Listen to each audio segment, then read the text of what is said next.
अस्सलामु अलैकुम प्यारे बच्चों। क्लास 7th सब्जेक्ट कश्मीरी पन्नी कश्मीरी किताब कड़ो सबक नाल लद्दाख पे चिट पेज नंबर 30 आज पर्न गुब्रियो अमुक ठक्सी गुम्पा यह गुम्पा ती अकिस बालस पे अत मज 10 मंदिर अत मज 10 मंदिर यमन मज अल पल हथ लप रोजान गुब्रियो दपान यह गुम्पा हसा अकिस बालस पे अत मज हसा 10 मंदिर इस बाल यह ठक्सी गुम्पा अत हसा 10 मंदिर क्या 10 मंदिर यमन 10 मंदिरन हसा अल पल हथ लप अत बोड़ कुठ अत बोड़ कुठ यथ मज इबादत करने दपान अथ मज हसा बोड़ कमरा बनोमुत यथ मज पन इबादत करान इत गसान मुसलमान पन मस्जिदन मज इबादत करने खतर गसान नमाज पढ़ने खतर या कुरान शरीफ तत परान इथे कन पनुन अमुन अत क्या मंदरा तो अथ मज पन इबादत करान अथ कुठिस मज अलमारन मज बुध मच्ची मोलची किताब अथ कमरस मज यह कुठ अथ मज अमुन अलमार यमन मज पन्ने बुध मच्ची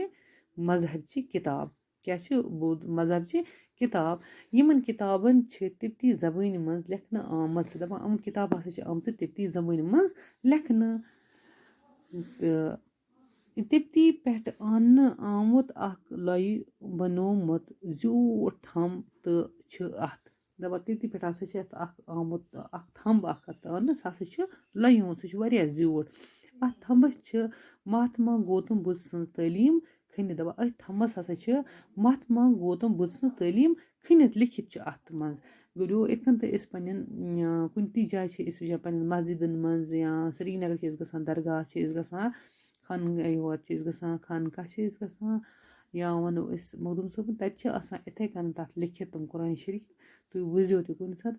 तम तमन लकड़ी ते लिखित जबरदस्त पे इंसान खुश गसान इथे कन अमन पन्ने मजहब अत थम्बस ते अमन पन लिखित यह गुम्पा 800 वरी प्रोन दपान यह 800 वरी प्रोन लद्दाख इलाकस मज गुम्पन हंद सत बड़ सिलसिल प्रेरित सिलसिलुक ज्यूट बोड़ लंप आसान दपान इस लद्दाख गुम्पा अत मज अत लद्दाखस मज हसा गुम्पन हुंद 7 बड़ सिलसिलुक परित सिलसिलुक ज्यूट बोड़ लंप आसान दपान अत मज हसा बोड़ यह लंप